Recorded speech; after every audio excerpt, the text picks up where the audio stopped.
Hello, everyone. Welcome to the Hey. Bearded Respect number 158.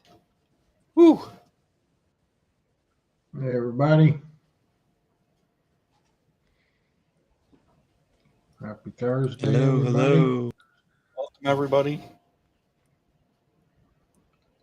Hey. And Jason, you want to welcome these fine people to the show? Yep. First on my screen, I got Josh McLean. Hey, Josh. Good evening. I got Jeffrey. Hey, Jeffrey.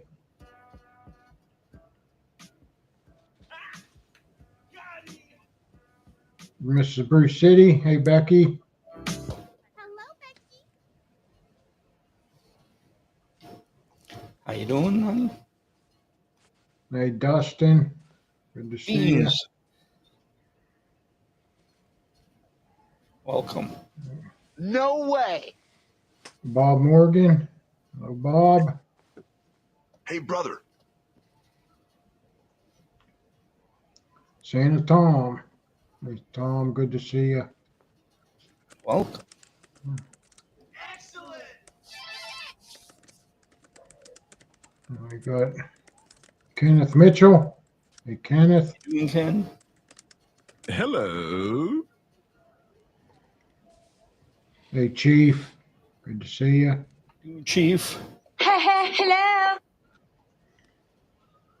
Corey Weatherbeard. Good to see you, Corey. I don't have friends.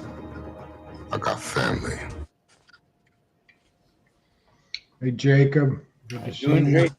Hello. Jacob got them Tony straws. T. How you doing, Tony?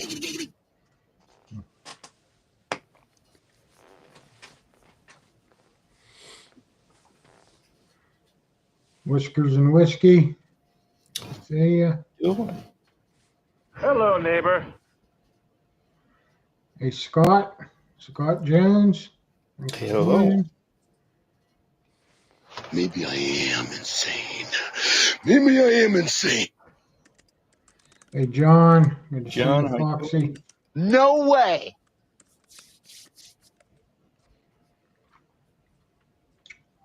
Amber. Finishing in the shower. In the shower again. Hello there, children. Yeah. Hey, Corey. Hey, Baker. You doing, Baker? Former Intercontinental Champion.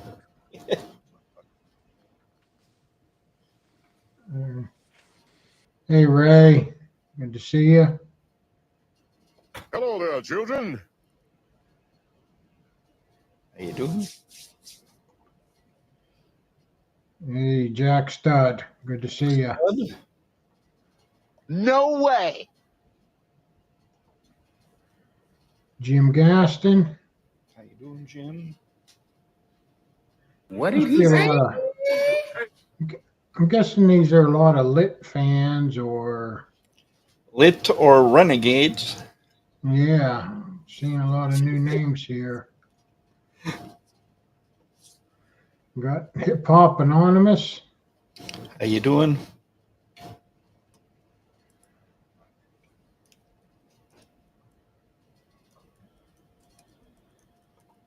Let's see, I got Jesse. Hey, Jesse. Frankie J. No way. We got Toby Burnham. Hey, Toby. How you doing? Scott Jones. You're not that guy, pal. Trust me. You're not that guy. Hey, brother. Got Thor. Good to see Welcome. you. No way. We got Liz from Collie Creek. How you doing? How's your you getting close to the 500 followers? on IG there. Let's see. There's Dan. This is Dan? Hello. other half.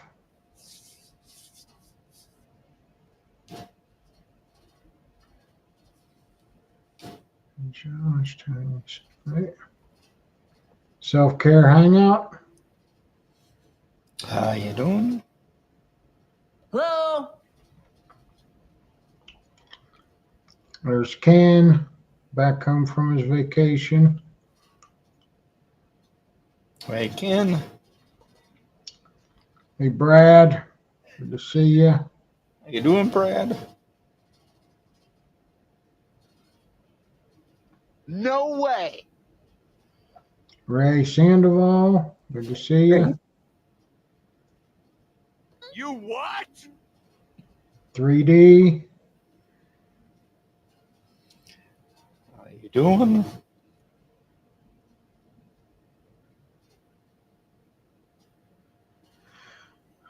let's see. Yeah, they are. There's a lot of hashtag RBCs. Hey, Slade. Looks like a new one. Hey, John and his chicken. Good How to you see you, doing, John? John. Hello there, children. Tucker Ziegler, good evening. How you doing? There's E-Rock. No way. Former Intercontinental. That was a good one. Yeah, I beat you on that one, man.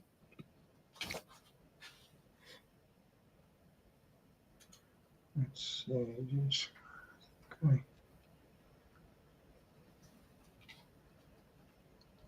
What's tough is some of these new names. I got to remember if I did say hi to them or not. But here's a new one, Mrs. H. Good to Welcome. see you. Welcome.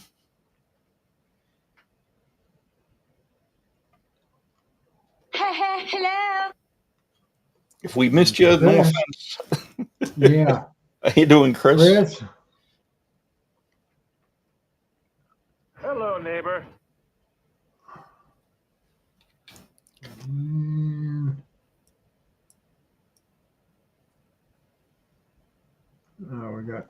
I missed this one. Red Panda. I think I missed you. How you doing? Say hello to my little friend. Dan B. It's been a while. Good to How see you you, doing, my Dan? man. Excellent.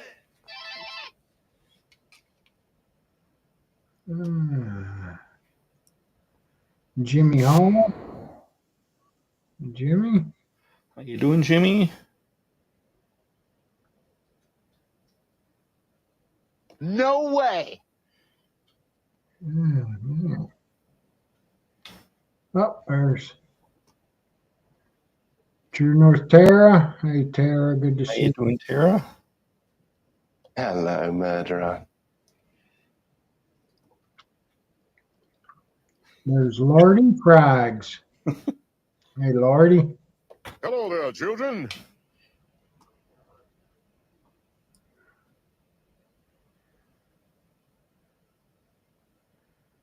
And we're caught up.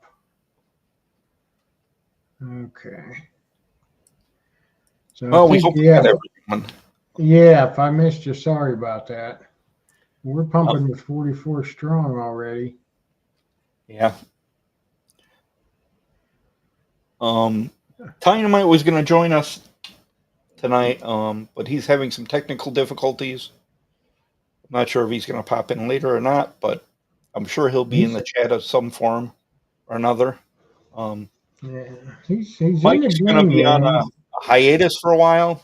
We don't know exactly for how long,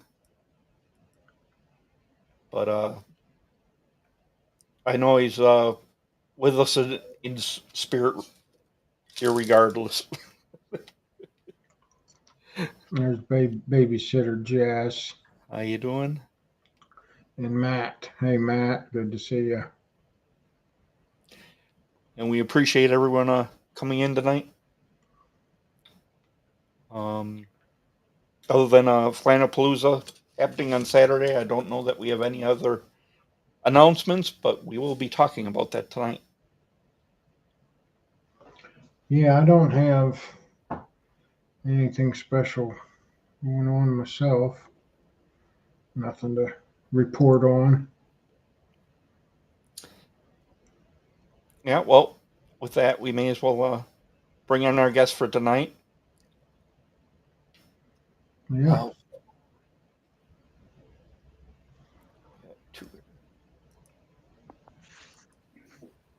Welcome to the Bearded Respect, guys.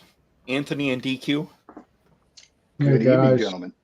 What's up? Good evening, guys. It's been a bit, Anthony. Anything new with Lit going on, or? Heck yeah, man. There's always something happening with Lit. Yeah, I mean, we haven't run into each other around Milwaukee in a minute. Maybe the last time was, did you go to the Burn Pit cook-off last year? Yes. So there, I know I got drunk AF at Zach Sabbath up in Green Bay, and I saw you and Darren. Yeah. That was a fun time. I remember it. I remember it, but I also remember just being like, man, I cannot hold it like I used to. Things that are new with Lit, man, there's always something new. So every quarter, come out with a new scent. So the current new scent right here, the tropically inspired High Tide Hustler. So that dropped on January 1st. Every scent from Lit Beard Company this year is like party themed. So that one was inspired by what I think is the greatest rock and roll party band, because they only talk about drinking, fighting, and chicks, AC/DC, and specifically the song Bad Boy Boogie. It's been a couple years since I came out with a tropical scent, so I wanted to lead hard out of the chute with that. The next scent that'll be coming out, I'll give you all, I'll get a little sassy tonight. I'll give you guys a little taste. It'll be Big Lebowski inspired. So the Big Lebowski is one of those movies that I can do line for line from the opening all the way through the end. Nice. But I thought you just told me that every scent is party themed. Like, what's... Well, at one point, the Big Lebowski was at a party hosted by Jackie Treehorn, and something happened at that party, and he went on a bit of a journey, and the next Lit Beard Company scent that drops in April will be inspired by Jackie Treehorn's beach party and what happened to the dude there. Beyond that, what's new, Scott, is, Flannelpalooza this weekend. Second annual Flannelpalooza, which is in Wauwatosa, which is essentially, if you're from Wisconsin, you know that's essentially like an immediate suburb of Milwaukee. And then, of course, the beard competition that Lit Beard Company hosts, the foxiest lit beard competition at Flannelpalooza. So that's kind of what's new, man. Other than that, I'm just doing what I do, man. Staying baller and fucking crazy as ever, dude. Nice. I had a Chihuahua named the Big Lebowski. The irony. Yeah, of course, his demeanor was just like the character. Nice, chill, but don't push him. There you go. I was gonna say, if he was real yappy, he should have been like Donnie, and if he was like super like up your ass, he could have just named him Walter. If he was like super high strung. Yeah, 100%. He was actually the type of Chihuahua that was not yappy, so I was real happy with that. Well, there you go, man. Yeah. There you go.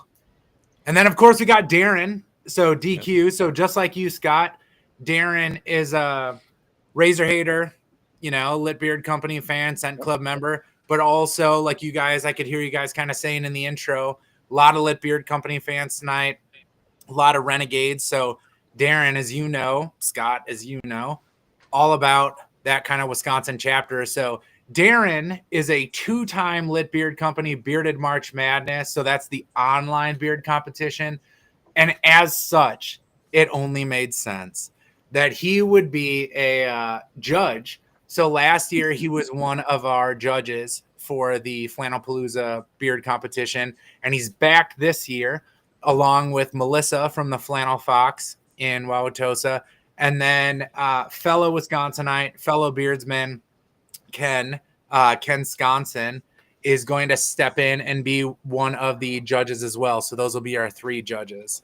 Nice. That's cool. Scott wants to know if there'll be beverages at Flannelpalooza. Yeah, Certainly there are beverages. There is a pub crawl. So there's all sorts of vendors, right? It's not just like lit out there. There's everything from, I mean, there's axe throwing, there's ice sculpting, there's a pub crawl, there's a best dressed dog competition for all the people with dogs that, like, you know, they put little boots on them and shit. There's all sorts of stuff happening. There's food, there's drinks, there's a DJ. We've yeah, heard I mean, from it's just a great time, and it's all day. So we've heard from Melissa that it's about 3 times the size of last year too, haven't we? Yes. So great call out, Darren. So last year, in kind of like the pre-event, hey, who's interested, who's kind of committed to going, that was about 1,500 people. And I mean, it was a pretty full day all day. This year it's over 5,000. So even though there's a little bit of snow in the forecast, all that's going to do for the beard competition is make it like a snow game in the NFL. There's just going to be like legendary moments. There's going to be back and forth. There's going to be fumbles when there shouldn't have been. There's going to be hero moments. It's going to be so much fun this weekend. Anthony has set his beard competition up a little different too. It's a non-sanctioned event, but it's more of a, like you said, it's a foxiest beard competition. So we have a little fun with it. We ask some questions, a little audience participation. We have a little fun. We have a little bit of fun with it. It's kind of a little youtside the box from your normal beard competition. So it's a good time. Yeah. There's no rulers, right? There's no like, hey, come up there and you're not, you know, your beard's not 8 inches long. So, you know, get the hell out of here type thing. There's 3 categories. So there's the, I call it the business category, which is just like, maybe you keep it kind of close cropped. It's kind of put together. It's not wacky. It's not wild. It's not super long. So there's the business category. Then there's the freestyle category, which is like, it can be any length. You can kind of style it however you want. Just don't put like it's basically like how you would wear it. Like, it's just cool. It can be close crop, but it's generally, people have got some length to it. The third is the lumber snack. So the lumber snack was inspired by last year's Lit Beard Company sent around the January release. So that was kind of like the Wisconsin great, you know, up north, like big woods, big forests and whatever. So I wanted a lumberjacky theme, but I didn't want to call it lumberjack. And I wanted everything with lit has a different like appeal, a different sex appeal. So I wanted something like that. So it was called the lumber snack. The lumber snack, your beard can be long, it can be short, but you have to be in flannel. Now, Darren called out, we do a different type of scoring. So it's unsanctioned. So if you're here looking for like getting your card stamped, that's not the kind of beard competition this is. You're going to get asked questions that are like, if you could go back in time and have anyone's, you know, beard take you on a hero journey, whose beard are you taking? All the way from that through like whose beard makes the judges most jealous, whose beard makes them like most inspired, all these sorts of things. So the contestants, they're going to get kind of like a visual score from the judges. The judges are going to ask them some questions. And then each category winner is going to get a prize pack. The prize packs are dope.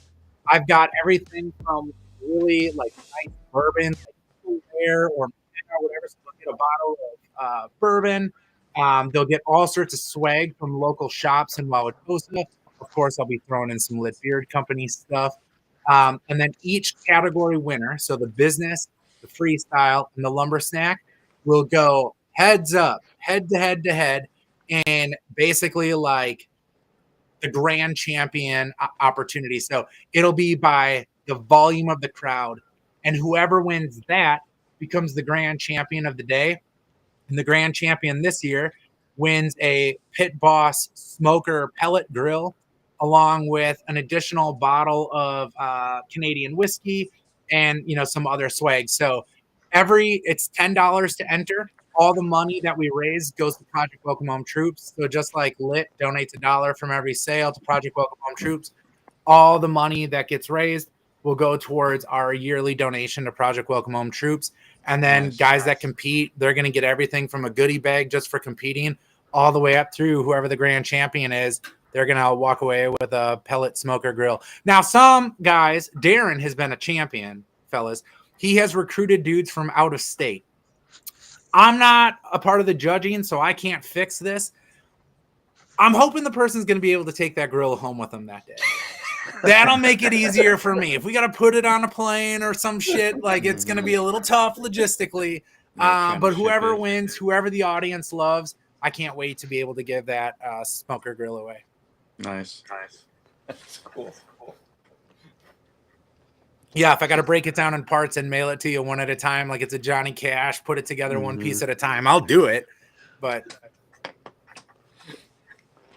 when Anthony and I were talking about setting some of the guidelines for this year, he asked if there was anything, what can we build on from last year? And the one thing I did tell him from last year is, and I think you brought the picture up at the very beginning of the show, that it was the three judges. We kind of sat at a little table on the grass looking up, and everybody kind of walked up to us, and the table was set directly into the sun. So every single person that came up to be judged, all three of us kind of had to sit like this the entire time, and we could barely see the beard. So we kind of went off of, they'd have to move to the side just a little bit to get a good shot of the beard, and then we'd make sure their questions were answered. But I said, the one thing I want to change is turn the table this year. I want to be able to look away from the sun. Other than that, it ran great last year. So yeah, we got him up on a stage. So Scott was in the competition last year. So now everybody will come up on a stage this year. So you'll walk up, we'll, give you your time to shine. DQ, Ken, and Melissa, they'll be able to ask you a question. They'll take a peek at your beard. We'll fill out your scorecard. You'll go out. And then an hour and a half later, everyone will come back together. We'll announce those winners. So, yeah. So Darren, that was one of his things. He's like, hey, man, loved everything. It was tough. It was like looking squinty eyed. And I was like, man, I feel you. We'll try to do something about it. So you guys will all be elevated this year up on that stage. That's pretty cool. Were there any additional rules added this year? I know last year we had guys in freestyle who didn't necessarily have a freestyle beard. Not really. I mean, I try to keep it really simple. So there's about 36 dudes that registered this year. And I think because it's like a non-sanctioned event, you kind of get all types, right? Yeah. You don't get a lot of guys that are like, how like Mike, he'll travel all around the country and like he's trying to win like those belt buckles and shit. It's not quite like that, but yeah, I mean, I'm hopeful. Like if somebody shows up and they're like, yeah, I want to be in the lumber snack, and I'm like, you got to be in flannel. You can be in freestyle or you can be in business beard. Like we'll try to make it cooperative. We'll try to make everybody kind of ready to compete and have a good time.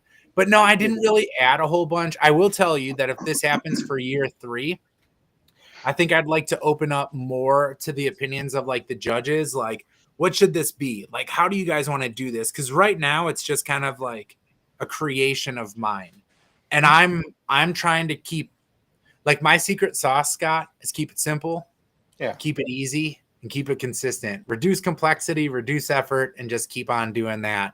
So if I need to add some additional rules or some additional kind of like barriers to make sure that the right people are in and stuff like that, I'm open to it. I did. It's funny you say that because I won't say any names, but Travis was the only participant in our freestyle competition last year. We only had one guy in it. So by default, somebody won. I still won't mention any names.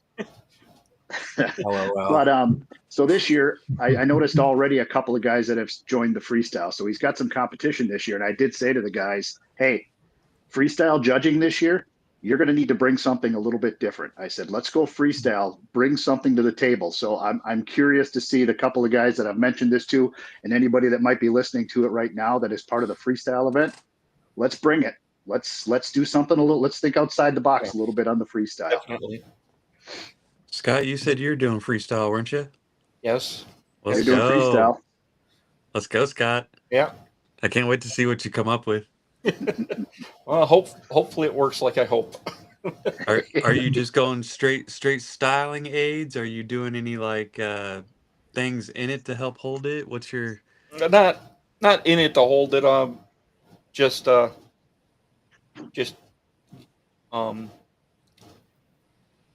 making curls and whatnot in the beard. Some color. There we go. nice? Let's go, Scott. So- I'm rooting for you, brother. So to give you guys a little like clarification, so on the business beard category, it's I defined it in the registration as a well-presented professional beard, for what that's worth. Professional beard with an overall groomed presentation, traditionally shorter, but all lengths are accepted. Styling aids permitted. For the freestyle, where Scott's going to bring it home, You better. full You bearded better. contestants have creative freedom to style their beard in any manner that they like. No restrictions on length, symmetry, asymmetry, or color. Styling aids are allowed, but structural materials like wire, rope, and lumber are not permitted. And then the lumber snack, the beard appears No as it lumber. grows naturally. No lumber in more- the beard. Hey man, you never know. You gotta call it out.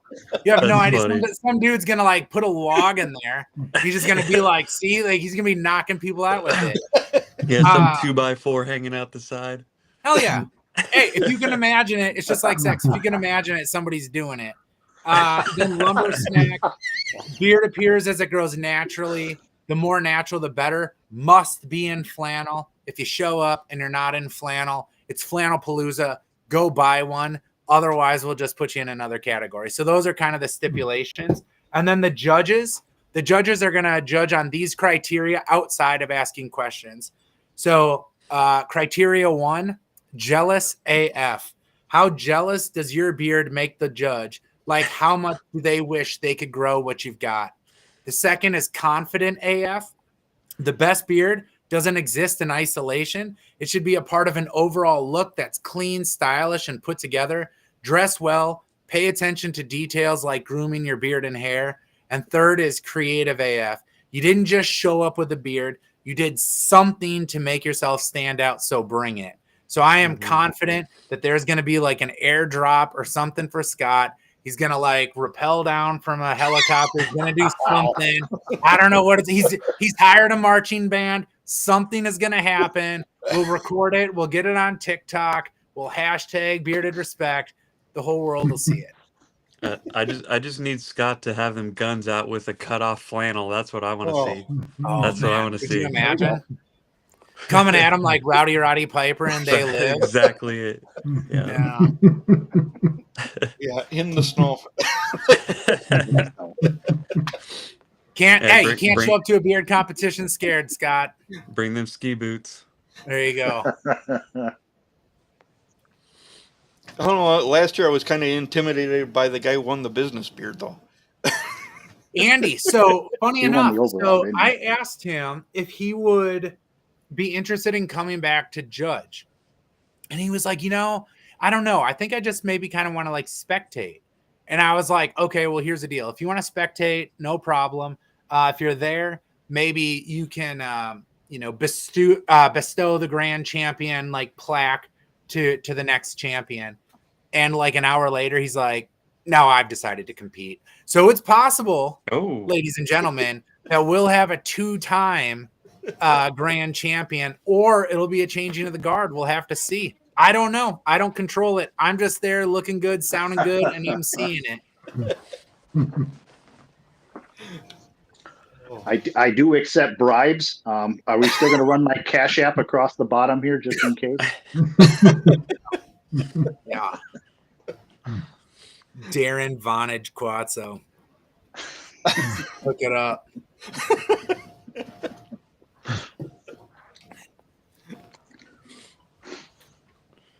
Well, So it what should else you be- guys? What else you guys got? I don't know. It should be an interesting event regardless. For sure. So like I said, it's a family friendly thing. So people, if they're gonna come down and they want to compete, they can bring their wife and their kids. I mean, like there's shops all over. So like where the location, like Root Common Park, it's kind of like a bit of a misnomer. Like Scott, Darren, kind of back me up on this. It's kind of just like a tiny little park, like somebody's yard, maybe bigger than this park. Yeah, it is.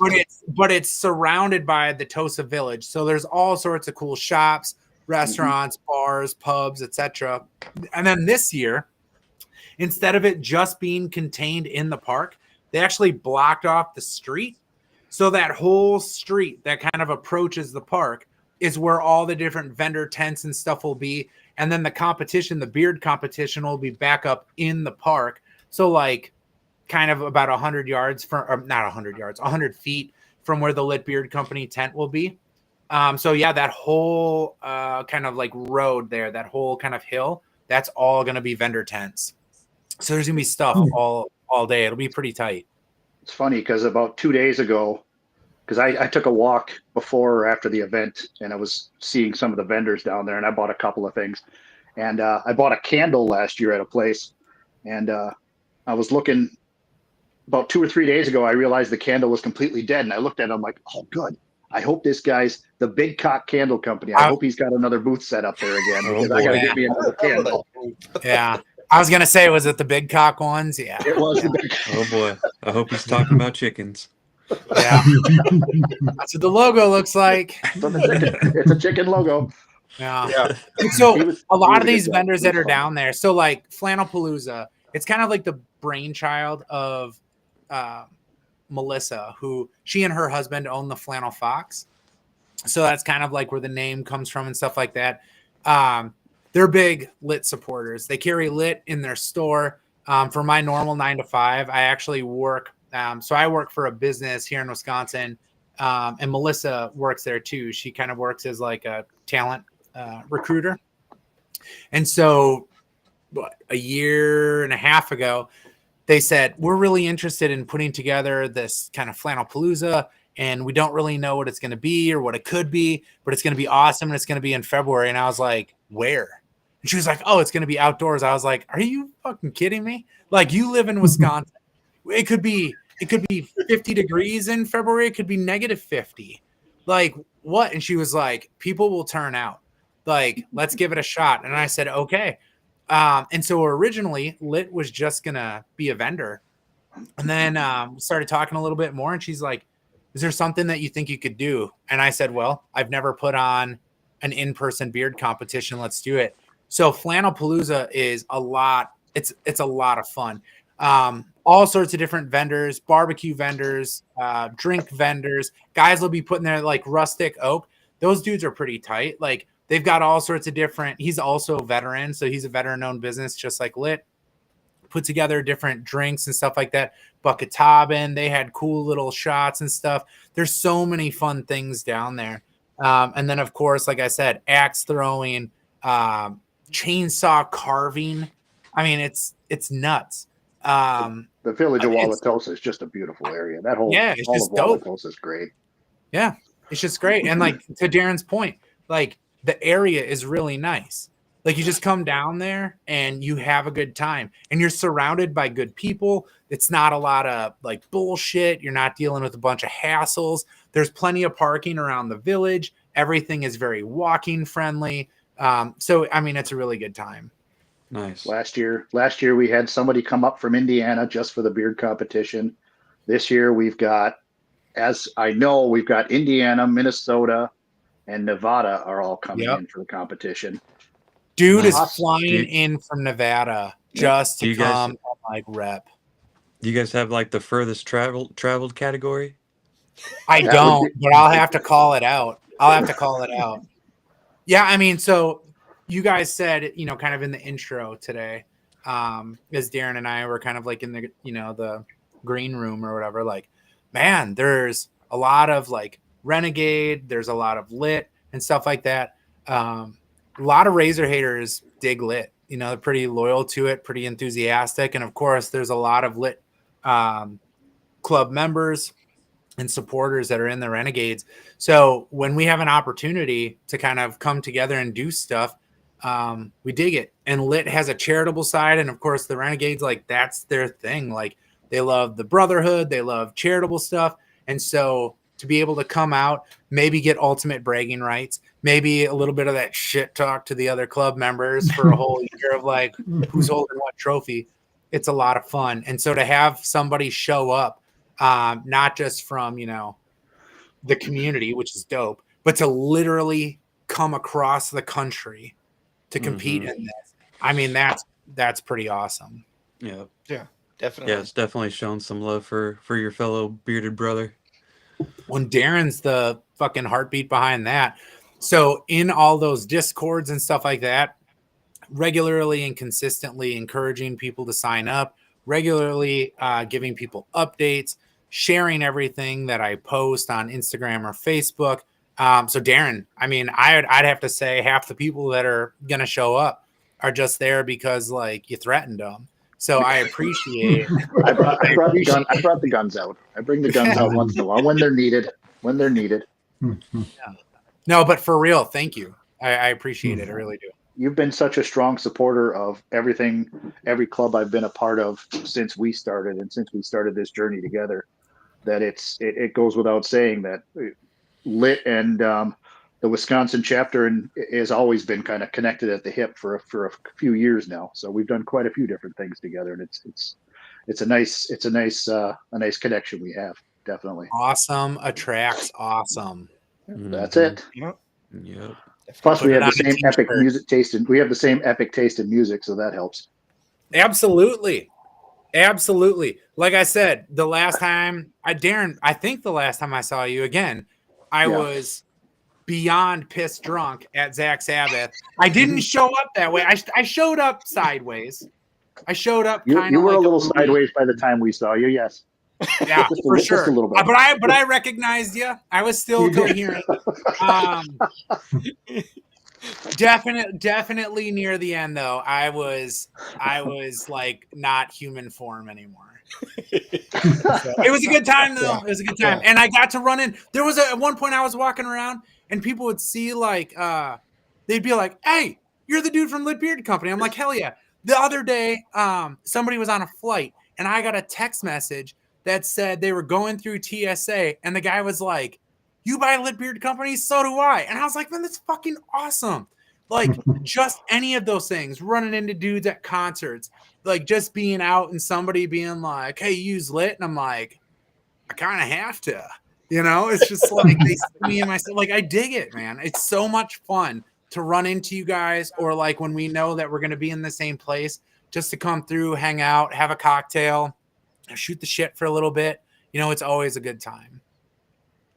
I think, and you guys know this, a lot of the guys in the beard community do a lot of different work for different charities, and especially the veteran charities. And I think especially with where Lit is concerned, I think that's what attracts a lot of guys to Lit and keeps them. It's one, his commitment to his fellow servicemen, and also his commitment to customer service, which I use a lot of different products. I mean, to be honest, I do not have Lit in my face today. I apologize. All right. The customer service that you get from a company like Lit is second to none. So I think that's what keeps guys coming back and keeps the community tight knit. So, well, I'm approaching my 40,000th order, and in July it'll be 5 years. So it's been growing and growing and growing and growing and growing. And I'm still handwriting those notes in every one. I'm still telling people what song I was listening to. I'm still like, I just so happen to have one, Scott, in your honor, Mr. Brew City. I'm still wax dipping every bottle. You can see my little wax melters right back there. I'm still cooking and melting all my stuff, or my butters, or my balms right over there. Yeah, nice. I mean, it's still a labor of love, you know. But really, keep it up, Anthony. Yeah, it's just the inspiration from dudes that come out that like when we have an event, they come out. When I have something that I'm trying to do, they support it. And to Darren's point, like you got to have a mission beyond just making product. There are so many beard companies out there. And people say like, well, what sets you apart or whatever? Like, well, I think we have a really noble mission. You know, we try to do good for a deserving community on top of, you know, making cool beard products and having that personalization. And to Darren's point, like focusing on customer service. I think that I can count on one hand how many beard companies I've seen out there where I'm just like, I'm jealous of an element of what they do. Like there's something about their branding where I'm like, that's really clever. I really like that. Or there's something about their approach where I'm like, that's tight. I wish I'd thought of that. Mm-hmm. What I really like about how I spend my time with Lit, because it's a lot of time. You know, I work 40 to 50 hours a week, and then I do Lit another 40 to 50 hours a week. That's no joke. And I got 2 small kids and I got a wife. So, I mean, Jesus. But what I really like about Lit is exactly what Darren called out. Like, it's more than just this. Like, this is how I continue to serve. It's how I tell a veteran story. It's how I help the veteran community kind of enable themselves because I think that they deserve it. And then I'm just competitive as shit. So like if I see somebody do something cool, I'm like, I got to do something 10 times cooler. And so every time I see somebody do something, it's like my toxic trait. I'm just like, I'm going to whoop that ass. And so I just have to keep going. And it motivates me. It keeps me going. So yeah, do good stuff for good people. Find a way to motivate yourself and keep those creative juices flowing. Don't ever get complacent and just keep on kicking ass. That's what I dig. Nice. Can you kind of explain your what you do for the veteran community through Lit Beard Co? Yeah. So there's a couple things. So the biggest thing that I do, I donate $1 from every sale to Project Welcome Home Troops. Project Welcome Home Troops helps a lot with like mental health for veterans and their families. You can kind of see like maybe, oh, Project Welcome Home Troops, what do they do? Like build homes or just whatever. No, it's a lot of like mental health, spiritual health, emotional health. So I got out of the military in 2008. I had done a couple deployments in Iraq and stuff like that. And Scott and Darren know this. But in 2013, another Iraq vet and we walked from Milwaukee to Los Angeles. We backpacked. We carried everything. We raised about $100,000 for a nonprofit in Milwaukee. And we had this documentary made about us as we walked across the country. It broadcast on PBS, was in different film festivals and stuff like that. But one of the elements of that film was talking about the concept of moral injury. When you're a part of things that maybe go against kind of like your moral compass. And you could imagine sometimes things that you're exposed to or deal with, in military service. And so I was a part of a study at the University of Wisconsin-Madison that studied the threat stimulus of combat veterans. And there were 2 qualifications to do this. Number 1, you had to be a combat veteran. I checked that box. And number 2, you couldn't have any metal in your body. I only have metal in my heart, right? But no metal in your body. So the reason why is they would put you in an MRI tube for 2 hours at a time. And you would look at a clock. And if the clock was, I forget if the yellow one did this or the blue one did it. If the clock was blue, you would not get shocked. And if the clock was yellow, you might get shocked. And you would look up in the screen from the MRI tube. And if you saw that blue one and you weren't going to get a shock, they just measured how your brain was like, cool, there's a thing happening. But if it was yellow and maybe it was a threat, they would look at how your brain started to, react to that. And then it would count down and you had electrodes on your wrist and you kind of get a little jolt. So why do I tell you this? Well, after that, they taught you this power breath. And so when you think about how your emotions affect your breath, when you get all amped up, your breathing gets short and shallow. When you're calm, it's deep, and just kind of measured. So what they do is they teach you different cadences in breathing that change the structure of your breath that elicit the emotion. Instead of the emotion changing your breath, change your breath to draw out the emotion. And it really helps with things like addiction, mental health, like anxiety, things like this.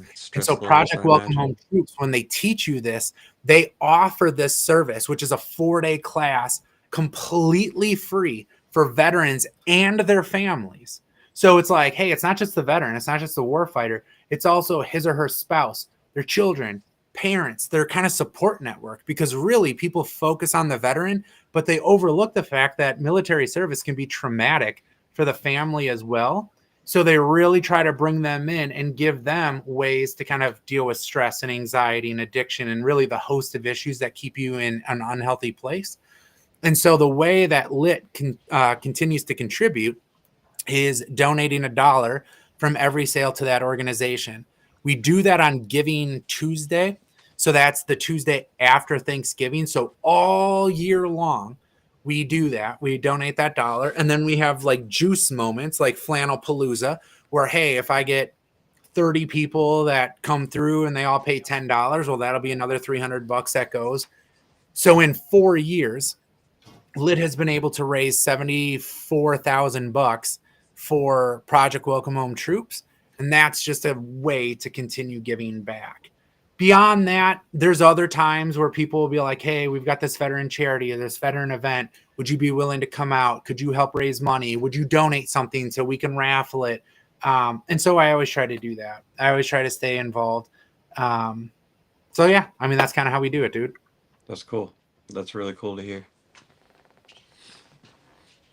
I also want to throw out there, Anthony also has supported our charity events, and very generous. So we appreciate I try to. You guys are dope. I mean, Scott, for instance, anytime the Bearded Respect. So this is my first time on as a guest in 2 years. I think I was like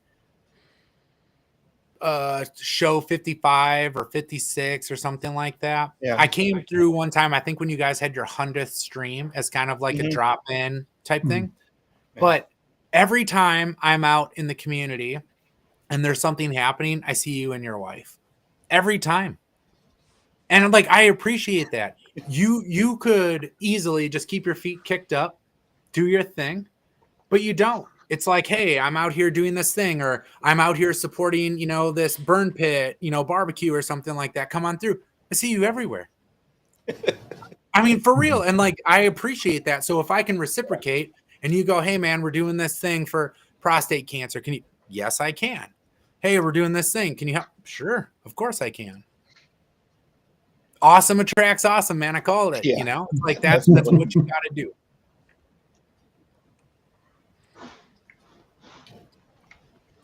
On a lot of those other, a lot of them are veteran, other businesses. We support those as well. Burn Pit Barbecue, we always have something from Burn Pit in our spice cabinet, and yeah, they're just great companies to begin with. Yeah.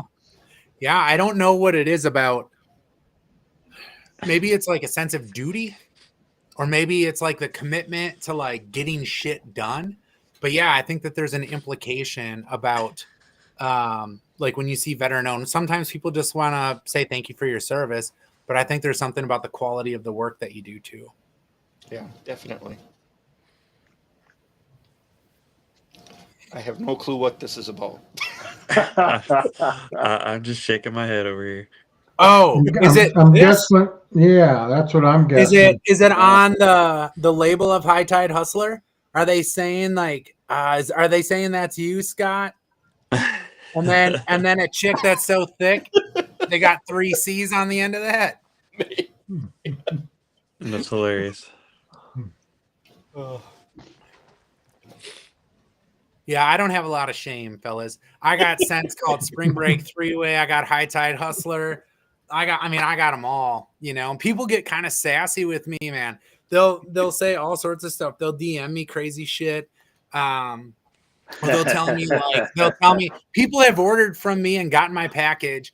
A year ago at this time, I was so like stupefied. So in a Lit Beard Company box, there's like Easter eggs, right? And so in the little tabs, like, you know, kind of open it, it says fuck razors. And so in the small box, it says like, you know, the best thing Wisconsin made since cheese curds, which was a quote from a customer. And then in the big box, it says fuck razors. Somebody got an email from me, okay? And it said like, hey, stay bearded, fuck razors. And they got really mad about it. And they're like, you don't have to do that. And I was like, well, you know, it's genuine. It's how I talk. Okay. It's just whatever. So then a few days later, I got a 1-star review. And I don't get a lot of those. Usually if I do, it's because the post office fucked up delivery. And I'm like, I didn't do it. I get this 1-star review. And I'm like, what the hell? So I reach out to the guy and I'm like, hey, help me understand what happened. Like, did I make a mistake? If I did, let me make it right. And he said, no, I told you that I don't appreciate swearing. I didn't even open the package. I just threw it away. Oh. And I was like, the nerve, the audacity. Like, don't waste my time. Yeah, don't waste my time. Like, if you want to push, because to me, like, swearing, it's not a bad thing. Okay, like there's a lot worse things in the world than, you know, dropping a hard F. There just is. Yeah. I get it if someone's like, hey, I've got a kid around, so like we don't swear in front of our kids. Can you kind of like rein it in? Yeah, no problem. But otherwise, like I'm really authentic. I am who I am, and I act how I act, and it's respectful. But I've had plenty of people that are just like, you don't, the Friendsgiving. I was driving to Friendsgiving and I was reading a message from a lady that was like, I was going to order from you till I saw how you talk or till I saw that you say fuck razors and that's, you know, not good business or whatever. And I was like, what? Like, all right, you know, it's fine, you know, but yeah, I just don't get it. I just don't Another thing, you had a situation with your red shirt. Oh shit, yeah. So red, everyone's got one. Darren, again, thank you for sending me the Renegade version of the Remember Everyone Deployed shirt.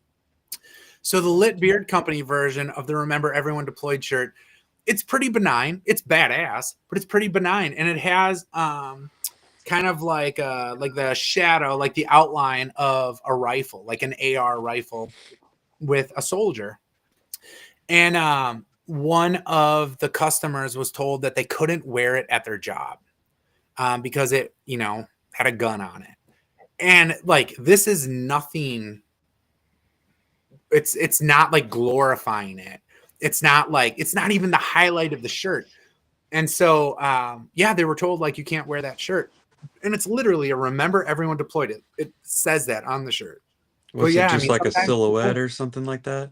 Yeah. Sometimes people are soft as baby angel eggs, man. Like they just don't, I don't know. It's like they feel like however they feel is like the ultimate way. And like they get to kind of like lord that over. And I'm just not that way. Like I'm cool with people like doing their thing, man. Like just try to be cool with one another and that's fine. And like I said, that's one thing that I dig about you guys. It's a reciprocal thing. I come on here, I act like I act. I do what I do. You guys dig it, and I dig you. So it's all good. But if I came on and you were like, Anthony, you are on a 5 fuck quota. Where's that bar soap? I'd be like, I don't know, fellas, I'll try. But don't rile me up. 5 fuck quota. You better chew on that bar of soap for a few minutes, Anthony. That's right. I'd put a bar of Lit Beard Company whiskey soap in my mouth, fellas. What can I say?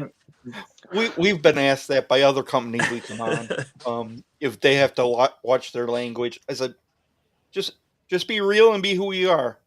Yeah, you definitely, you know, need to be yourself and not, you know, quote unquote lie to yourself or be fake, you know. 100, and that's what you get with Lit Beard Company. It's about as realistic as you can expect. So if you give it a shot, you know, like you're gonna get it sent from me, handwritten from me, like you're gonna get all of it. It's pretty tight. Every scent I make is unique. I don't have any white labeled scents. I don't have any this is not to knock anybody that does this. I'm just using it as an example. I don't have like a cologne that I just kind of like repurpose. I don't do that. Like if I'm like, hey, I want to make a scent, I think about things that are about my culture or things that I like or things that I'm interested in, and I try to craft something completely unique. Some people say the scents are too weak. Some people say the scents are just right. It's a Goldilocks thing with every scent. Sometimes you find something that you really, really like and you stick with it. And other times it's like Darren said, like, hey, I really dig lit. I support lit. I use lit. I don't use lit every day. I'm not offended by that. You know, that's like the free market. I get all behind it.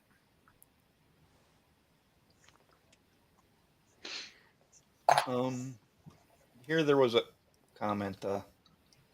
Yeah. Brad Glazier was asking, how did Anthony come up with the lit brand? Well, there was a couple ways. So back in 2019, I had a conversation with my buddy Mike, and we were talking about starting a beard oil business, and kind of started doing some research. I had used different products from time to time, but some things I liked, some things I didn't. But I kind of started doing some research. Like if I was going to make my own stuff, how would I do it? And so I, like many dudes, I watched Dan C videos. I went, all over like what carriers work and what should it be and stuff. And so just really started experimenting. Started putting things together, having friends and coworkers test it, stuff like that. And then started going with it. Now, lit. How did we come up with lit? Well, like I said, there's 157 million beard oil businesses out there. So you got to come up with something that's interesting to you. And one of the first ideas was we were going to we thought about adding CBD oil to the beard oil. And after a little while, like before it ever really kind of like was crafted, I was like, I don't want to do that. The reason I didn't want to do it was an incredible pain in the ass to try to like host for online sales if you have CBD, because PayPal won't allow transactions, and certain payment vendors, they like, oh, it's got CBD, that's crack, Even like we won't do it. Even if it's like hemp derived? Yeah, I mean, like straight up, if you have CBD in there, like they just will they won't. It's just a huge frustration point. Wow. And then even though it's not as regulated, I would meet people that, had CBD based products and whatever. And you have to have literally binders of like from seed to harvest, where it started, like all of the different criteria and kind of characteristics of the plant. And I was just like, I'm not dealing with that shit. So one day I was going to go out on a hike. And I had been on the phone with my buddy Mike, and he was like, have you come up with any ideas for names? And they were all like pretty generic. There was nothing inspired by it. There was nothing. And I said, well, I'm going to smoke a joint and go for a hike. I'm going to go get lit and I'll figure it out. And that was it. And I was like, that's what it is. And that's what it was. And that's how the name became. Now, how did the brand develop? It's Wisconsin-based, veteran-owned wax dip beard oil. When it comes to the look, you guys know 1,000 beard oil businesses, and I'm telling you, none of them look the way that this one is. None of them are handcrafted the way that they are. None of that stuff exists. So I wanted something that looked different, was unique, was built around my culture and the things that I liked. Wasn't trying to replicate anything. Was like unapologetically like pro freedom and just like go. So it has been, again, a labor of love. The best part for me is the scent club. I get so much feedback from these dudes. What they like, what they don't like, what I should keep, what I should kill. And so it's like always just a little bit, kind of like perfecting over time. And so that's kind of how, in a nutshell, it started, from the name all the way through. Every quarter I come out with something new. I've had everything inspired by some of my favorite bands like Metallica. I've had things inspired by my favorite drink, an old fashioned. Yeah, all sorts of stuff. It's just about what I like. Yeah, definitely. And it's something that stood out to me from the first time I heard of lit. Scott, you told me one of the first times I ever met you that the first beard oil you ever used was Lit Beard Company. Yeah, I believe it was. Becky bought me like a Christmas kit, and see, it worked. I've never.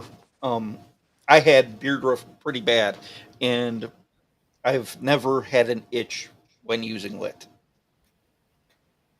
Except to maybe get in the bed with the old lady. That's the only itch that you're gonna get with lit. The old lady's gonna rip your clothes off if you got it in your beard, fellas. That's all I'm saying. The lawyers make me say it. It's a requirement. You're gonna have to use PTO. I hope you got a full bucket because you're gonna miss work.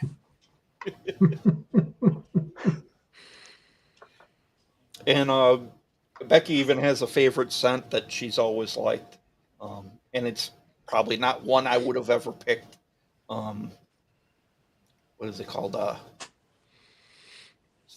The lavender. Oh. M13. Yeah, M13. M13. That was the M13. first. That's the first lid I bought. M13 was the first lid I bought. So that's lavender, patchouli, geranium, and vanilla. So that's part of like the OG lineup of lit. The OG lineup of lit was, and so this was kind of like in the very, very beginning. We had some kind of like foundational scents. We had a tea tree scent. We had a cedar scent. We had one called Relax, which was like lavender, essentially, kind of like lavender driven. We had M13. We had Formula 420, which was kind of patchouli. I wasn't really blending a lot of different scents. From time to time, you might see that, but for the most part, they were pretty much like essential oil driven. And then over time, kind of learning a little bit more, dialed into a foundational base of carrier oils. And then I've used fragrance oils, I've used essential oils, I've used combinations of each, but really dialed in on the hybrid butter balms. So a lot of times balms can be real waxy and hard. Lit balms are very buttery and smooth and easy to work. The oils, to your point, they're not going to clog up your pores. They're going to cure beard dandruff. They're going to soak in real fast. So yeah, they're good shit, man. I found something that works and I just keep going with it. And I listen to the feedback of customers, razor haters, and I just make sure that I keep on keeping on, dude. Yeah, definitely. And like I said, that wasn't a scent I would have ever guessed she would like. Me personally, I'm not a very, very big lavender fan, but that one's just seems to work.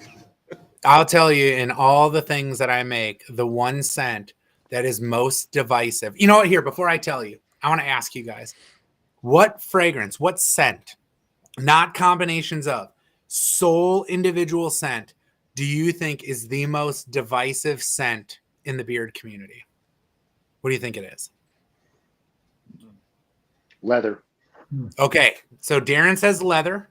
Anybody else want to wager a guess? That's a pretty good answer. Well, I'm going to go with a little bit of lavender because I do feel like it's either this or that, or tobacco. Okay, so I got leather, I got tobacco, I got lavender. I'm going to say vanilla because vanilla's in a lot of That's a good answer. Good answer. Okay, solid. Scott? Like peppermint. Okay. Good answer. Good answer. Okay. None of you said what I thought you were going to say. Ken says cinnamon or clove. That's a good answer. The scent to me that I think is the most divisive in the whole like beard community is fucking patchouli. Oh, good answer. You are either all in on patchouli, or you fucking can't stand it. And if I say that a scent is 99% everything you love, and a drop of patchouli, you're like, nope, Nope. I'm out. That's the one. And so that's why with M13, it has a little bit of patchouli in it, but it's not patchouli like driven. You wouldn't even really be like, what's up? No, it's just there. It's there, but it blends with, and it's hilarious, right? There's a little bit of vanilla. There's a little bit of lavender. So all these other ones that you guys kind of called out, but they work. It's just like, it's a good little blend of each of them. None of them overpower. They all kind of complement, but they also kind of tamp down maybe the negative parts that people don't like. They bring out a little bit of the sweetness. Yeah.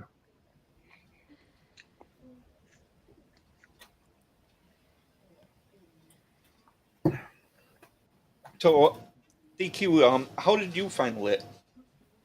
How did I find lit? I think that's got to be the great Ricky Smale. I think that would have been my first introduction to it. He popped my cherry for a lot of different things. He brought me into the beard club. He brought me into lit beard. Too bad he's not sitting in here, make his head a little bigger. But I would have to say, I'm pretty sure that was who had mentioned it to me first. And then we got, I ordered the M13, and then it was shortly after that we got Anthony into the club. I think, did Ricky recruit you too? He did. And I have to tell you, I thought I was like getting brought into like some cult because he was real polite, but he was real like consistent. He was really polite. He was really consistent, and he was also really insistent. And I was like, I'm going to wear a belt because I don't know what's going to happen when I show up at this thing. Like, am I like somebody going to take advantage of me or whatever? Then it turned out just to be like an awesome group of dudes. Yeah, I had no idea. He's like, hey, man, you're a real cool guy.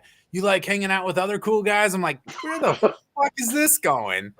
Like, and that's kind of what it was. It was kind of like, hey, man, you're cool. And I'm like, thanks. And it's like, I'm cool. I'm like, all right. He's like, you want to hang out with some cool dudes? It's like, do you ever watch It's Always Sunny in Philadelphia? When they're trying to get guys to come to their party mansion, it's like, what's up? We're three cool guys that like to hang out with other cool guys and whatever. That was like my introduction to Ricky. Yeah. So yeah, he would have been my introduction to the beard club community and also to lit itself. Because I think at the time, the very first scent I ever used, I had bought Honest Amish. That was my very first introduction into beard products, period. So I used that for a while, and then the very first off the shelf type of small brand thing I used was lit. So Darren, if you go to a barber and they kind of are giving you a trim, even if it's not your beard, and they have beard oil and they say, hey, would you like to put oil in? Do you go with it, or do you just go, nah, I've got my own deal? I don't, only because I'm not even going to say who my barber uses. I won't do that, but I don't enjoy the product he does use. So no, he does offer it after he gives me a cut, and I turn it down. Yeah. From time to time, and usually my wife gives me haircuts and beard trims and stuff like that. But every now and then something's happening and I need to go in there. I always just kind of see the same stuff and I'm like, I'm good. It never feels good. It either makes my face feel like real greasy or I end up getting itchy from it. One of the last times I was in there, he gave me, here, take this one. It's a new scent too. So he gave me a bottle that's still sitting on my shelf unopened. So,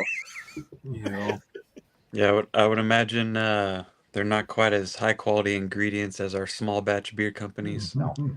Yeah. No, and they're probably very old.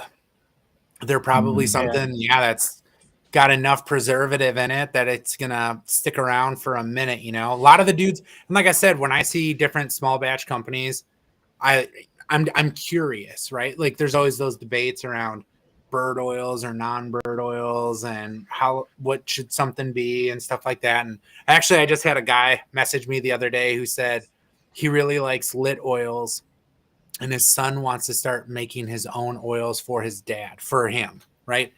Could I give him any tips? that is such a hard thing to do. Because Yeah. it's like, well, I don't know. Like, there's a dozen quality carriers that you could try depending on you and the pH of your body. And, well, how do you blend scents? Well, safely. I'm like, you know, like you got to figure it out. Like, Yeah. you're probably not going to go out and get like a really dialed in like scale to sit there and do everything by weight. So you might have to try to be consistent on like a drip. Like, it kind of depends. Like, should it be fragrance oils or essential oils? I don't know. It depends on what you kind of dig, you know? How strong do you want it to be? But that's the hard part about when you say like probably not as good a high quality as, you know, small batch. Small batch tends to have good quality stuff and tends to have fresh stuff. Not a lot of people have it just sitting on their shelves for months or years. It's not coming in a cargo container. It's not produced and, you know, like automated things that whatever, we're going to make 10,000 bottles a month. And so we have to be a little bit more deliberate to be consistent, because that's the key, guys. It's consistency. You can't have a customer buy a scent and then the next time buy the same scent and have a different experience with it. That's the key on the small batch side, the consistency. You want to be consistent. You want to be successful in small batch. Learn how to be consistent. You can't do that. Don't fuck around. You got to figure out how to do that.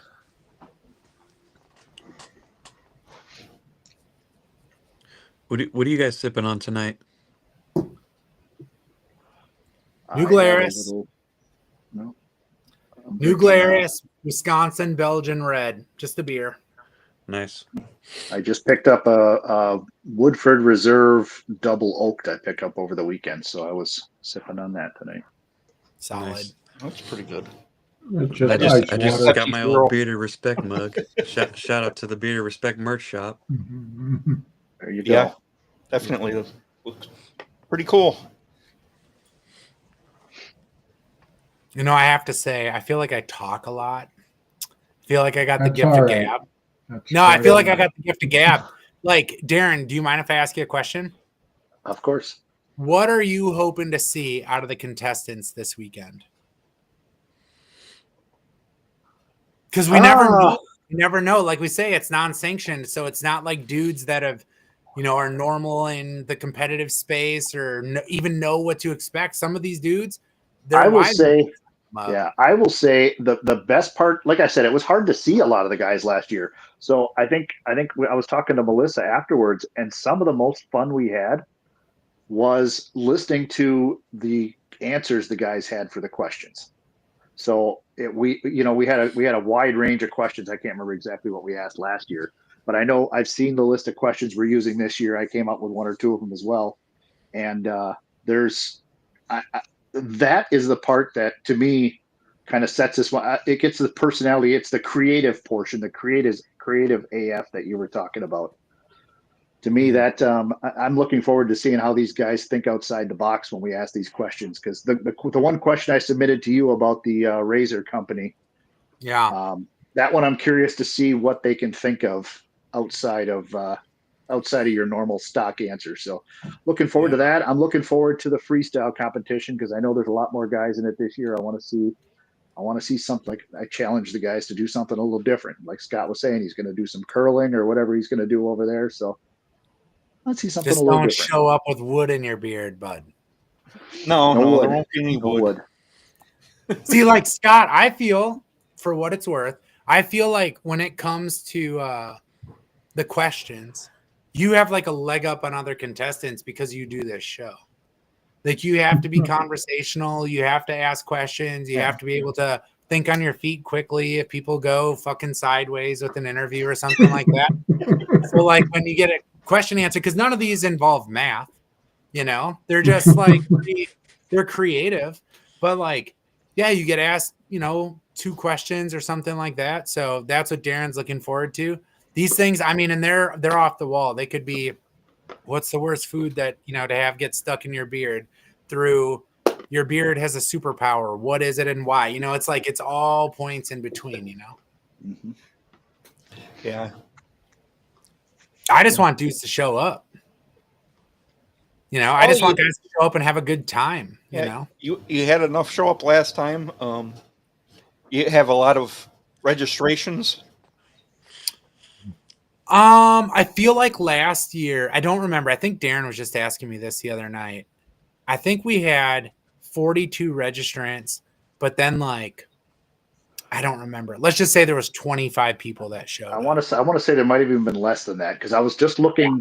I was just looking at my Facebook memories the other day. It popped up because it was the anniversary of the 1 year, and we had the picture at the end of all the contestants standing up that we stood around and took the picture.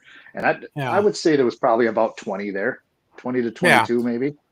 So right now, I think as we sit here, I think we have 36.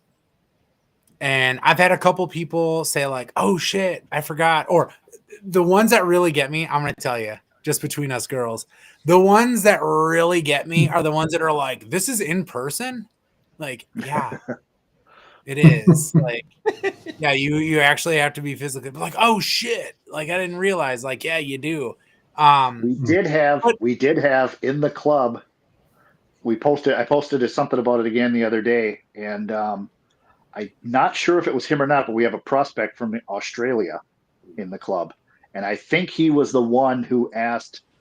I could be wrong on that. Maybe one of the guys that's in the chat remembers who said it, but I think it was him. Asked if I could do it virtually, or maybe it was one of the guys from overseas. Definitely, I think it was the Australia guy. Was asking if he could do it virtually. Really easy answer. No, no, you can't. Not this Sign one. up for Bearded March Madness, our online competition. You know, we'll do that again in March and April. That one's always good. We get about, I think last year we had 160 or 200 contestants, and we just bracket them out. That one's always pretty fun too, and that one's got big prize packs too. I love giving shit away. I love it. Everything from CRKT knives through beard swag through just crazy shit, Ben shot glasses, other things like we were talking about before, Burn Pit Barbecue. I dig them. So if I can support another Wisconsin-based veteran-owned business, I'm just putting together cool stuff. So yeah, if a dude's in Australia, just hit up that online one. DQ, I do have to say your beard is looking real nice tonight, sir. Thank you very much. I'm going on. This will be my 7th year of growing it. I started growing it in 2018. Anthony gets a kick out of this story. I was at a Foo Fighters concert with my daughter. I was at a Foo Fighters concert with my daughter up in the Twin Cities, and I had a chin strap at the time, and I bought a T-shirt. And I looked at the guy's beard, and his beard was, I'd say it looks kind of like what Jason's was. He had a whiter beard, and it was nice and full like that. And I looked at that, and I thought to myself, you know what? I can grow something better than that. So I went and gave it a shot. I started. Nice. I haven't shaved since that concert. So nice, looking real nice, sir. Thank you. And you never would have guessed it would have taken you where you are today. Yeah. Speaking of concerts, Darren, did you see the concert that was announced yesterday? That Black Sabbath reunion in Birmingham. Yeah. That's quite a lineup. That's quite Metallica, Pantera, Black Sabbath, Ozzy, like all the way from the bands that are in it, but then also like the one. I mean, Jake E. Lee is going to come at one point. Like all sorts of just cool stuff. I hope they broadcast it like live. Like if it's one of those like pay $50 or something like that and watch it, or they've got it on YouTube or something. Yeah, that'd be cool. I'm not gonna make my way to England. I wish I could, but that's a pretty tight concert to go to. There'll be some good there. I'd go to old school and pay-per-view for that. Yeah, definitely would. And what is up, brother? There we go. There's judge number 2. Could you imagine if you showed up at the beard competition and you've got Darren and Ken staring at you, and it's just like, let's go. Well, we got 36 guys that are going to know what that feels like. Plus Melissa, I mean, she owns, like a men's clothing boutique. It's like she knows what's up, how, what a good looking put together dude should look like. So it's going to be pretty tight. Melissa's great. She does a great job with this event. So I'm looking forward to seeing her again. Indeed. Ooh, Tony's got a question. Yeah, DQ, how many concerts do you attend yearly? How many days are in a year again? I don't know. It's probably 2 to 3 a month, so 30 to 40. Really? Yeah, That's cool. yeah. Heck yeah. That's my lifeblood. I can live music is that's my happy place. That is Hell definitely yeah, my that's happy so place. cool. That's so cool. Who's coming up? I don't think I have anything. My next one is no, that can't be my next one. That's not till April.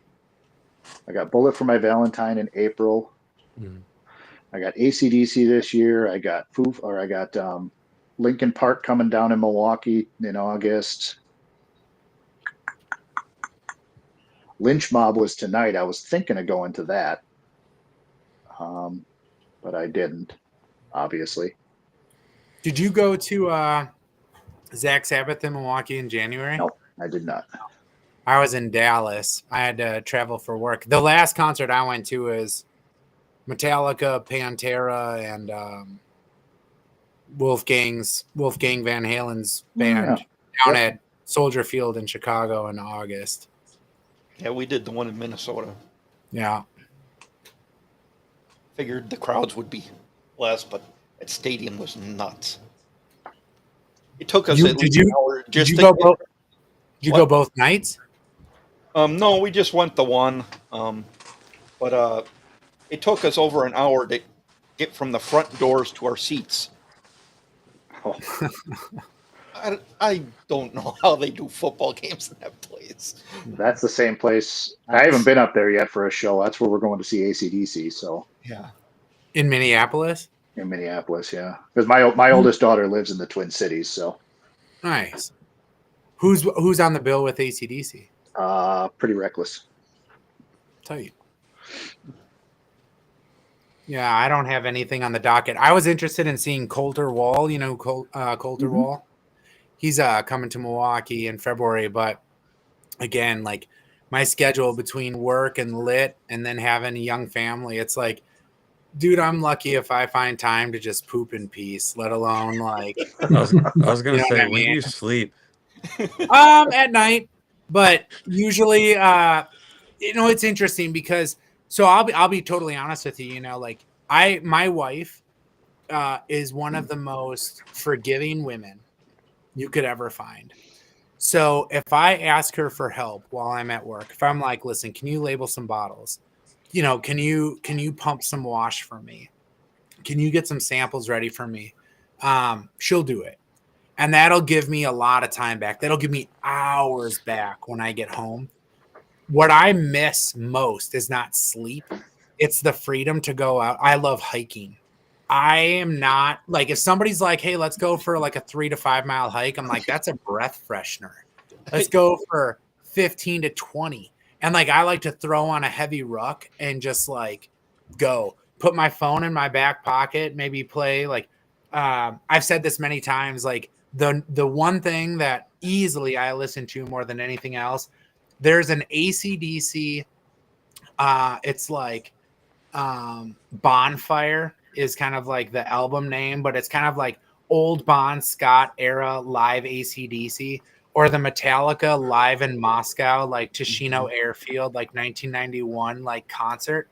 I'll put that just like on my phone, like on Spotify, put it in my back pocket, and just go walk until I basically want to collapse. That's the part I miss more than sleep. That's the one thing that having a small business really kind of, it really consumes a lot of, I mean, not just time, but it's a trade-off. And so, like I said, I'm hyper competitive. And so like, that's the balance. It's like, I don't get to do all these things that I really like to do, but I really like to compete. I really like to put an idea out and see how it does. And I just compete against myself. Other people motivate me, but then I just compete against myself all the time. So I don't sleep. I just think about, my brain is just always going.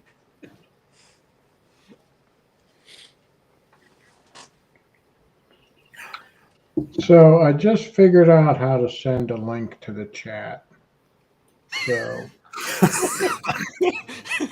So I just thought I'd try it. I actually looked up Flannelpalooza on Google, and it came up how do you say it? Wauwatosa. Yeah. That's how we know he's not Yeah. from Wisconsin, fellas.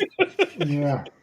So the Wauwatosa Village.org thing come up. So, but for some reason it ain't coming up in the chat. It should be between Amber's comment and Carrie's comment. It is on my there phone. it is. Oh, I see Somebody just- Dynamite. Dynamite just Dynamite popped in. did it, yeah. Why didn't mine do it? I got you, brothers. I don't know.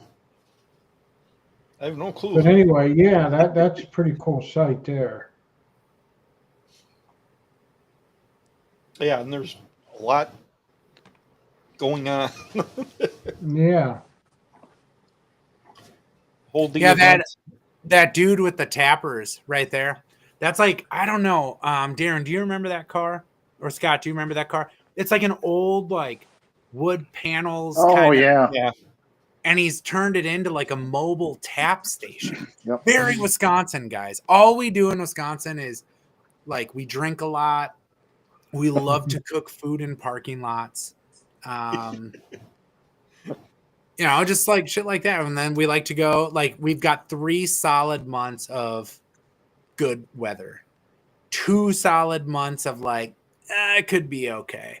So we just like get out there. But alcohol is kind of, you know, omnipresent. So yeah, dude converted a car into a mobile tap station. Yeah. There were a whole lot of vendors last year. From the sounds of it, it sounds like there's going to be a whole bunch more. Let's see real quick. I can tell you before we split. Quick note: we've been going for an hour and 30 minutes, and it's a blast, guys. Having a good time. I got the gift of gab, bro.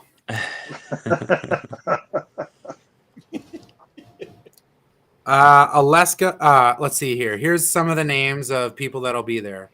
Alaska Fresh Salmon, First and Bowl, Artist Meats, Axe Throwing, Big Cock Candle Company. There you go, Darren. There we go. Brew City Getting a new candle. Pickles, Buckatabbin, Draft and Vessel. So that's a cool little drink joint. The Flannel Fox, La Rev. So cool little kind of like restaurant down there. Left's Lucky Town, which is a bar in Tosa. Lit Beard Company, a couple different flannel companies, Roasted Nuts, Rustic Oak, Tabal Chocolates, Village Cheese. There's all sorts of stuff. And then, like I told you, there's beyond that, there's different events that are happening. So yeah, just like quickly looking at tent, like where everyone's tents are and stuff like that. Just like a quick call out on that. But yeah, I don't know how easily, it probably isn't very easy to do, but like that's the layout all the way down the road like that. So you can see the park. Oh, yeah, and that's quite a bit bigger than spot, last year. And then all those red dots are tents all the way down the road, which is blocked off on each side. That's quite a bit bigger than last year. Yeah, Yeah, for last sure. time they were just around the park. Yep. Just in that park. And when I first heard it was in a park and we were taking over a park, I was like, dope. And then I got to the park and I was like, are they bringing in porta potties this year? Are they bringing in porta potties this year? I don't know. Man, they didn't have them last year. That was a drawback. We had to find a restaurant. I had to find a. Yeah, you got to pop into a restaurant. I just kept going to Flannel Fox. Yes, but especially if the drinks are flowing. Yeah, no kidding. If the drinks are flowing and it's cold. Yeah. You a little bit like you break the seal and then it's a little chilly and you're just like, all right, I gotta go. It's warmer in the porta potty. Yeah. Or I guess you could just let it flow and then warm up. John Fox says, "Are you going to stream the competition?" No, I won't be streaming it. I think it would be real. Like I've thought about how we could do it. and actually having like a live stream vote in the competition too. But I just feel like it's really hard logistically given kind of where we are and kind of the nature of it. So I probably won't do that. Yeah, you'd almost need your own power source with you there. Yep. Yeah, because I mean, like I think the thing that I would need more than anything is really reliable Wi-Fi. Like, because I don't know how much bandwidth it would chew up to have clean enough internet to come through where it's not all pixelated and weird. It could just be really tough. But I don't know. Maybe Darren is working on and I know that unless something changes, it'll be a part of I don't know if you even want to talk about it right now, Darren, but the paranormal stuff this summer, like maybe there's an opportunity where I can do like one of the lit live streams or something like that at the event. You know, I've wanted to do that. I thought about doing kind of like how I do Fresh Batch Friday Live. I don't always want to do it from here. I'd love to be able to do it on location somewhere. That is something that I'd really like. I think you and I have touched base on that in the past about meeting up somewhere for a going to a bar and getting a corner bar and kind of telling them like, hey man, we're going to do this live stream and just kind of I would really love to be able to do that. Yeah, that might be something we could approach at the Paranormal Rockdown. That would be kind of the thing he mentions there. I don't know how much time you guys got left. We are our nonprofit club is sponsoring, or we're one of the sponsors of an event called the Paranormal Rockdown in July, which is a 2-day event that is the Friday night is going to be a concert with I think there's about 8 or 9 bands on the bill, and then the Saturday is a paranormal conference, and it's being held at Broadhead Manor in Wisconsin, which is one of the most haunted locations in Wisconsin. So they're going to be doing a paranormal investigations over the entire evening as part of that event. So we are one of the main sponsors of that entire event. So looking forward in July to Scott will be down there, Anthony will be down there to possibly doing something along those lines would be fun. I'd do it. I would do a live stream with you there. I think that's going to be a really cool, interesting, from the live music through the tours and stuff like that. Mm-hmm. Yeah, that's going to be tight. Oh, Brad, you mean the weather forecast? Yeah. I think in the area it's just about an inch that the day of. Yeah.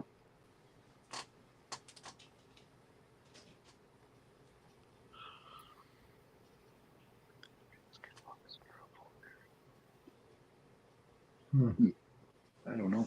I think that would be more a question for a doctor personally. Yeah. So that would probably be boiled down to a nice routine if I would think quality beard gentle wash, some nice quality oils. You know, a nice routine would be probably be a good start. And that might be that. I wonder if that's my uncle. Remember when I was featured, guys? I think my uncle showed up. Yeah. That might be my uncle. But I would think a good quality routine would be the start.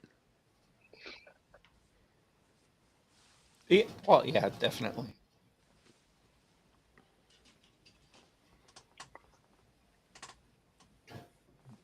I mean, he might be allergic to a certain product or something and just doesn't realize it yet either.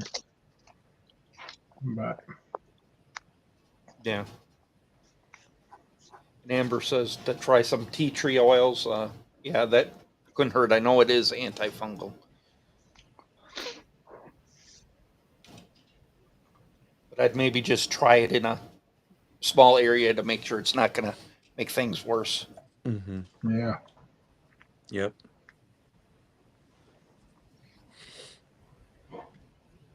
Yeah, because I don't know. Doctors aren't going to know what to use. They're just going to tell you to keep shaving.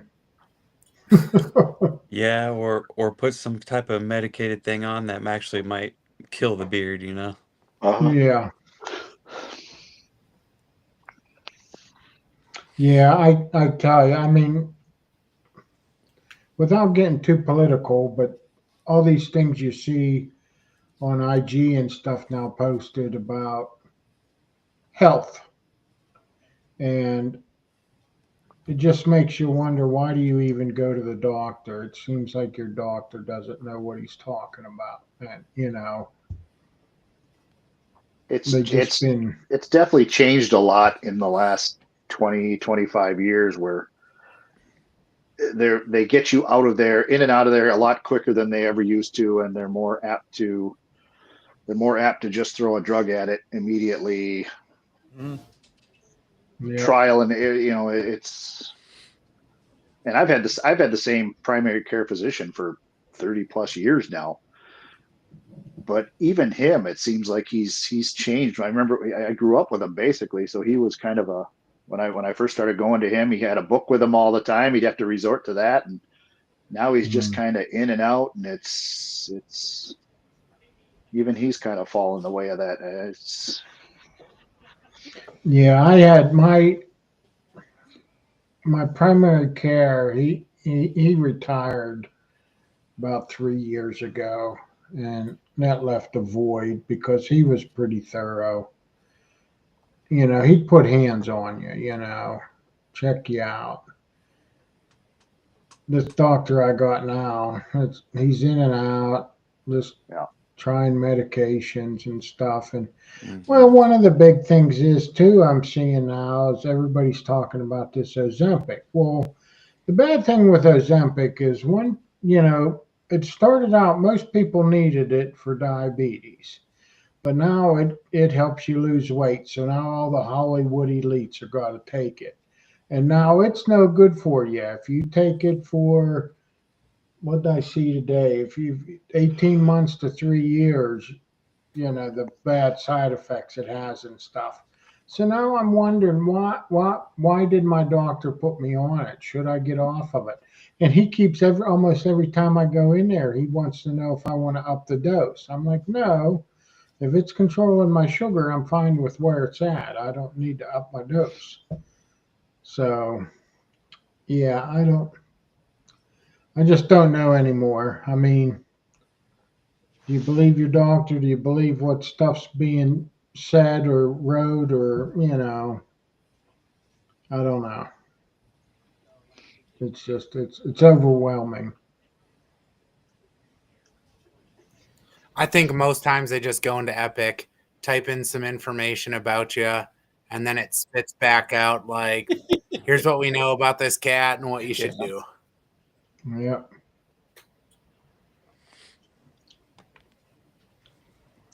Yeah, it's definitely, yep. Big pharma is big business, John. Yep. Yeah, definitely. Yeah, market, and then it is expensive too. Yeah, they ain't cheap. I still think there's a cure to cancer, but big pharma don't want anybody to. There's no money in a cure. There's no money in a cure. Exactly. Yep. Yeah. Now we've just been tagged on a watch list, so we better be careful. Oh boy. Yeah. The only big that I'm against, absolutely unequivocally, is Big Razor, because they can fuck themselves.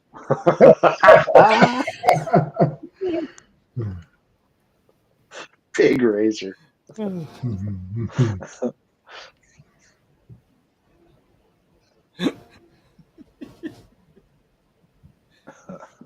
Anything else you guys want to cover about Flannelpalooza, Lit Beard Company? Is it possible, Scott, Jason, is it possible that I didn't say enough tonight? Is there anything that I didn't offer you guys about Lit, or anything that you guys want to know? I love fucking coming on here.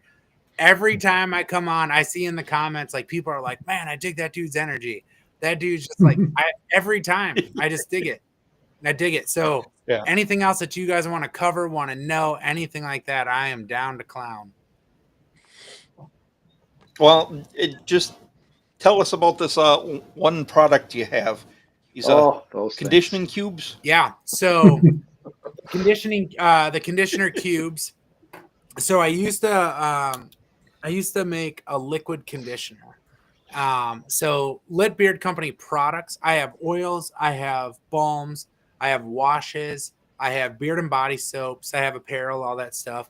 But then I used to have a liquid conditioner, and I just wanted to do something different. I wanted to try something different. I really liked the idea of moving to more of like a solid than just kind of another liquid. And so I stopped doing anything in the liquid side. And I found a woman in Campbell Sport. Her name is Lisa. And the person that was making my soaps, because I don't make the cold press beard and body soap. There was a couple that used to make that soap for me. And then they were starting to plan their wedding and stuff like that. And they're like, we can't do it anymore. And so this woman, Lisa, she makes soap. And she had reached out to me and she had given me some samples. And so I asked her, I was like, hey, would you be willing to make Lit Beard Company soap? And she said, hell yeah. And so over the course of a couple months, we were kind of dialing it in and stuff like that. And then I said, I'm really interested in a conditioner. Could you make me a solid conditioner? And so she kind of gave me a couple different samples, and then I sent them off to Lit customers. So as I was trying to dial in the new soap from her, and it was going to be Wisco Whiskey scented soap because Wisco Whiskey is the #1 Lit scent. I said, can you give me some of these conditioners? And she made me these like conditioner. They looked like shells. They look kind of like, I don't really know how to describe it, like circular, but with like ridges on the side. And I was like, I want to do something different. I've never seen anyone. I've seen people make bars. I've seen people make pucks, all these different things. Like, can I get a cube? And so it's this really rich conditioner. You can use it on your head hair. You can use it in your beard. But it makes my beard feel so soft when I use it. And I know everybody's going to say that and whatever. But I legitimately cannot explain. I mean, you'd have to try it yourself. Darren's used them. Other people have used them. You just get your beard wet, get it in there, after you wash it with a soap, and let it sit while you're, washing the rest of your body or whatever. Rinse it out. Your beard will never feel softer. It'll never feel more manageable. It's absolutely killer. They are. It's a great product. I absolutely love those conditioner cubes. Yeah, little 3-ounce cubes. And so what's nice about them is like as you wear down one side, it just kind of becomes the flip side, and you just keep kind of going and going and going. Yeah, they're really good. Really, really, really good. That's really unique. That's cool. Yeah. And so I dig it because somebody will say like, well, I want a soap, I want a conditioner, I want an oil balm wash set. And I'm like, I got it, dude. I got oil balm and liquid wash. I got beard and body soap, bar soap. And then I got the conditioner. I can put it all together in a little kit, fire that off.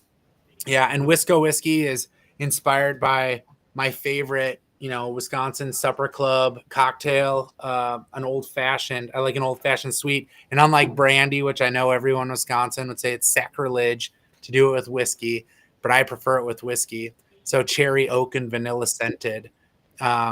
Really dig it. Lit's #1. It's the OG of OGs when it comes to Lit Beard Company. Nice. And do you have any new products coming up? What's kind of the future lineup for Lit Beard? Well, like I said, so everything in 2025 will be party themed. So started with High Tide Hustler. And, most times I think a lot of companies in the wintertime, they go more with like wintertime themed things. Things that are a little bit warmer, things that are a little bit more like cabiny and stuff like that. Or they go with like snow themed stuff. I'm like the opposite. It's wintertime in Wisconsin. I want to think about warmth. I want to think toes in sand. I want to think drinks in, glasses with a little fucking umbrella in it. And so I went with more of a tropical. So High Tide Hustler. This one's pretty tight. Mango, lime, and sea salt. It's like a margarita for your beard, right? The next one, like I said, it's going to be Big Lebowski themed. I won't tip my hand too much on the scent profile, but it's, oh man, I told Darren, but I told him that I didn't want to tell anybody yet, so I don't want to say the name yet. But it's Big Lebowski inspired. If you watch the scene where he's at Jackie Treehorn's and Jackie Treehorn drugs him while he's trying to figure out where his $1 million is, you might get a couple clues in that. But then I'll have another, so that one will come out in April. I'll have another new one that comes out in July and another one that comes out in October. But they'll all have some sort of like party theme to them this year. That's cool. Very cool. And says, will I have the cubes there Saturday? Yes, I will.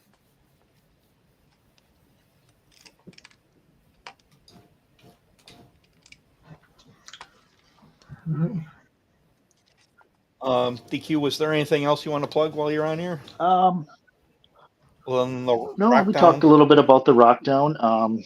We've got our, as Scott knows, our chapter in the Renegade Beard Club has received our nonprofit status, our 501c3 status last March, I think it was. So this is our first full year running with the nonprofit backing. So we run all year. We run our we call it our Forward 365 program. We focus on that all year long.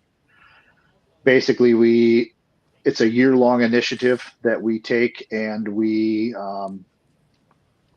this year we're running a bike ride. We're going to run hopefully a golf outing yet, a couple of different food stands and stuff like that, and then at Christmas time, we adopt families all over the state of Wisconsin, and we decorate the house, we buy meals, and we buy gifts for the families that are in need during the holiday season all over the state of Wisconsin. So last year, without the backing, or we've done it 3 years now, without the backing of the 501c3, we've been able to sponsor a total of 7 different families over the last 3 years. So this year, with the backing, a full year of planning and the backing of the 501c3, we're hoping to at least double or triple that come this holiday season. So that's where we're the Renegade Beard Club and the Wisconsin Bearded Brothers, our nonprofit, will be focusing all of our work this year. So we got the Paranormal Rock Down coming up in July. That's part of our. We have a sponsorship for another Beard America down in Kentucky in July as well. We sponsored a couple of categories in that. So a lot of good things happening in our chapter right now, and in the whole club. It's the Renegade Club itself doing a lot of good things. So that's great. If anyone's interested, I did put our Wisconsin Bearded Brothers link in the chat. Yep, and all donations are, like I said, we are a nonprofit now, so all donations are tax deductible. We can. With your donation, we can send you a receipt if you require it, or if you want a receipt for that. So everything is tax deductible now, and it's a lot of big things happening in this state. We got a great bunch of guys. Scott, Anthony are both members of this chapter, and we got just under 50 guys in the state of Wisconsin that are working pretty strong to make sure we make a big difference in this state, especially during the holiday season. So it's fun. We're enjoying ourselves with it. Yeah, and it was great last Christmas, getting together and getting all that stuff wrapped up for those families. Yeah, we do the whole 9 yards. We haven't done the decorations yet. That is part of our plan for this year, is the decorations and the meals. Up to this point, it's just been gifts, but we do the whole thing. We do the shopping ourselves. We do the wrapping ourselves. The only thing we don't do is deliver it to the family itself, because a lot of that is anonymous families and stuff like that through the county services and stuff like that. So we will drop off all the gifts and everything at the county building and let them handle that for us. But we get a nice letter from them every year, thanking and telling us how much of a difference we've made in a couple of families' different lives over every year. So it's a really rewarding experience. And I know Scott and I, just before Christmas last year, were part of the team that got together over in Verona County and wrapped all the guests for a few hours. So it's a good time. It's a lot of fun real stuff. good to hear. That's cool. Yeah.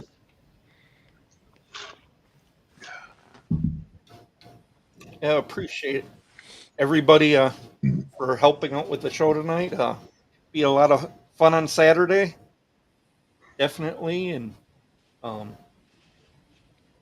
it'll just be a good time. A lot of bearded guys to getting together, a lot of camaraderie.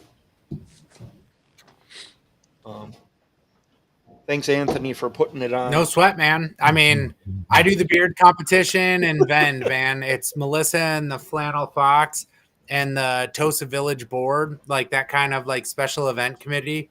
They do all the heavy lifting. But yeah, I'm glad that you're coming through. Thank you, as always, Darren. Thank you, Scott. Thank you, Bearded Respect team. Just thanks for the support for Lit Beard Company. There's a million options out there.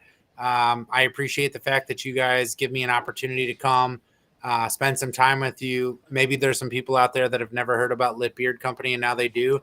And of course, I just appreciate the fact that you guys give me a chance to come through, talk about what, like what's important to me. I'll see you on Saturday. I can't wait to see what you're bringing. Somebody in the chat said that it was chaps related. I don't know, but if it is, but